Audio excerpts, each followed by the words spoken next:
Welcome to PTI, boys and girls. In today's episode, Lane Kiffin leaves Ole Miss for LSU.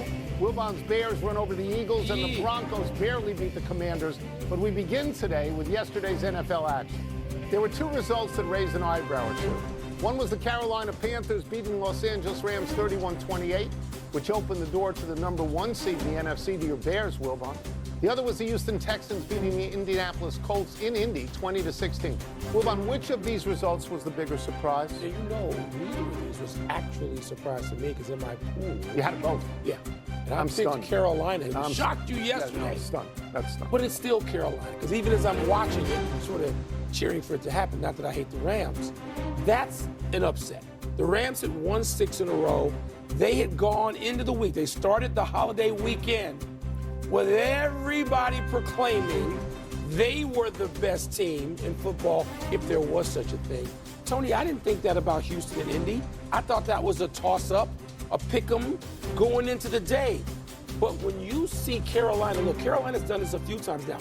5-1 after losses, which is the best record in the NFL. Is that right? Yeah. Carolina. Carolina. You know, I had, look, I've been sleeping, as they say, on Carolina because I thought they stunk. Most people have been. I've been sleeping, too, on their quarterback, Bryce Young, who I thought was too small for the league. He's not too small for the league. How about those 2 fourth-down plays when he tosses touchdowns? And the coach of that team clearly knows what he's doing. Did they run the ball? They ran the ball like 40 times. I don't know, 40 times.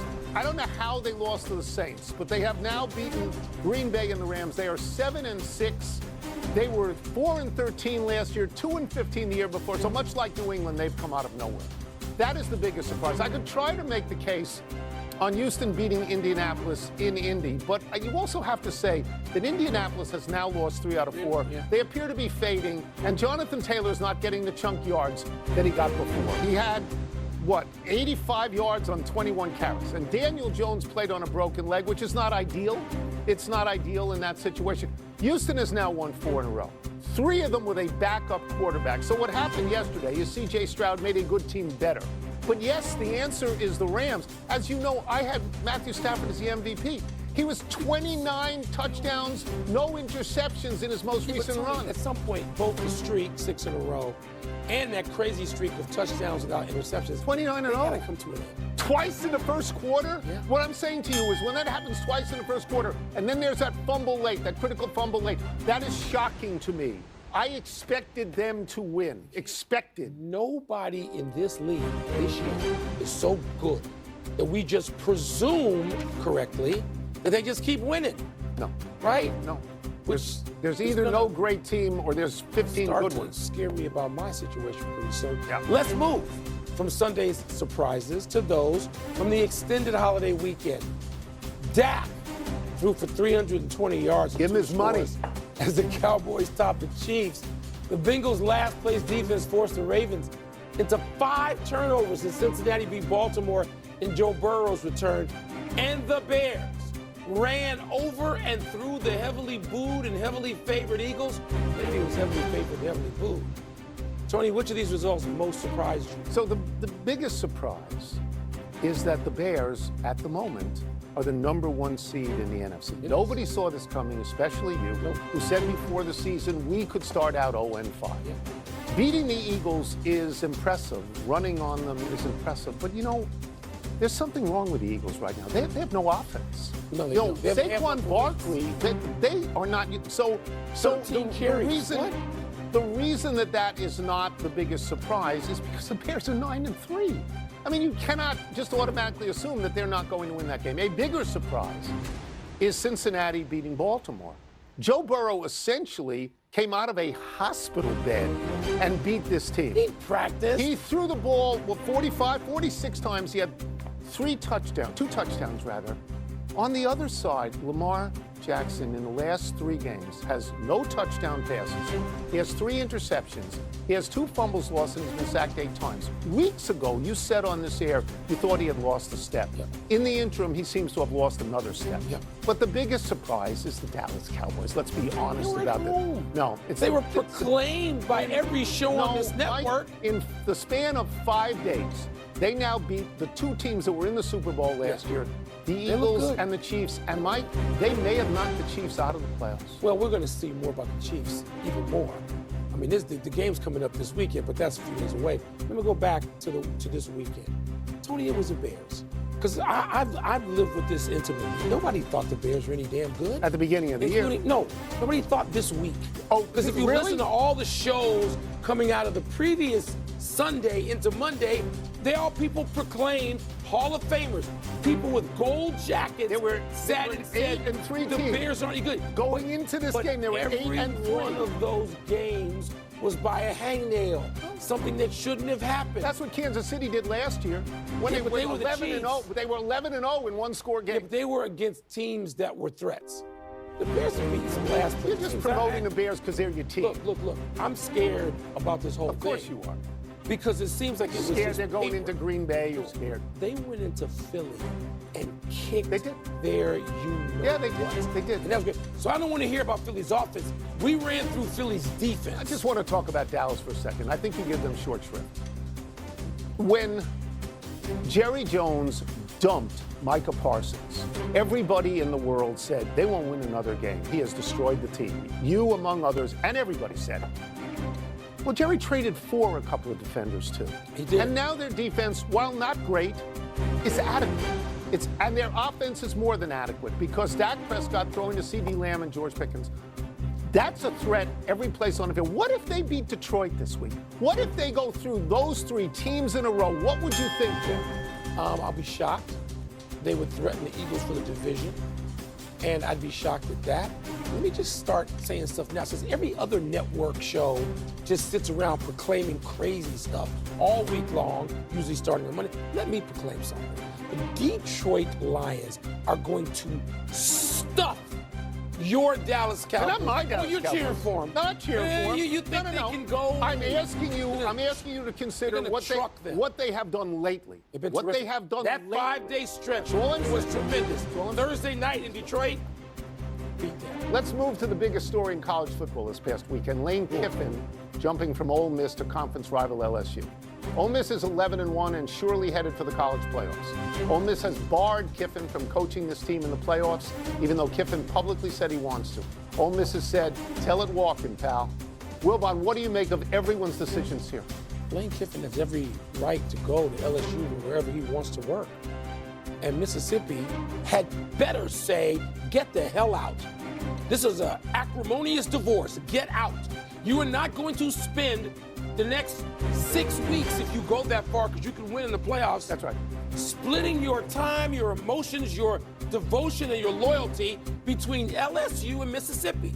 Because anybody who thinks that LSU's people, their football program, is going to go on a hiatus to Cancun for the next 6 weeks waiting for Lane Kiffin is a fool. That's right. Lane Kiffin's loyalties this second forward are to LSU. Get out of Oxford. So this is what I love about this show, because we're going to have a real disagreement here, and I'm going to take some time here. I'm in the minority. I believe that he should coach this team in the playoffs. I believe that. I believe that Ole Miss should look short-term, and I think they're looking long-term. I understand why they hate him. I understand why they don't want him on campus. He didn't just leave for another school. He left for another school across the street. Yes. Across the street. So I understand that they hate him with the ardor of 1,000 suns. All right? I understand being afraid of Lane Kiffin stealing your players, which he will do. Yes. Stealing your coaches, which he will do. During the week, yes. while they're supposed to be prepping for a playoff game. I understand that. And Lane Kiffin basically said to Mississippi, I wouldn't stay here for all the money in the world. That's they were going to he give them all said. the money, yeah. But they are in the playoffs for the first time.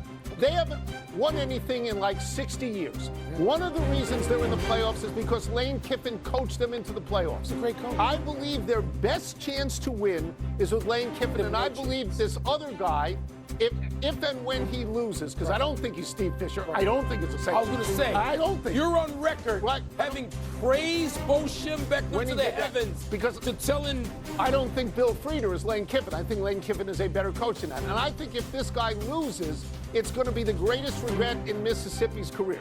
Everybody in that administration. So yes, I'm in the minority, but I would let him coach. Not only would I not let him coach, I would have run him out straight from the press conference. This is Lane Kiffin's move. Let me say two things. More than one thing can be true. Lane Kiffin has developed, matured into, become a great college football coach. He is right He's now. also a louse. Okay. Okay? That's you. No. Lane Kiffin is that. Okay. Because he's done this. He's a serial leaver. That's what he does. The greatest coach in college football history, probably. Okay? A guy at Alabama. He threw Lane Kiffin out with a week to go before a playoff game. What does that tell you? Here's the only other thing that is irksome to me in this. He's a louse. I would not, well, that's your opinion. I would not, I don't know. I would not have picked LSU over Florida, not me. Because LSU has a history of firing national champion coaches. You know who's in the playoff right now? Right, Les Miles. Mississippi's in the playoff. He's leaving to go to a place that's not in the playoffs. Yeah, it isn't. And also the governor is involved. It seems somewhat dicey to me. But I have a different opinion about Lane Kiffin. And obviously, wait. You don't disagree with me about how great a coach he is? No, I like that point. I don't know him personally. Let's take a break. When we come back, the Broncos gained a win last night, but did they lose some of our confidence? And some Steelers fans have seen enough. What could that mean for Mike Tomlin? Would you want Lane Kiffin? Part of Happy Hour.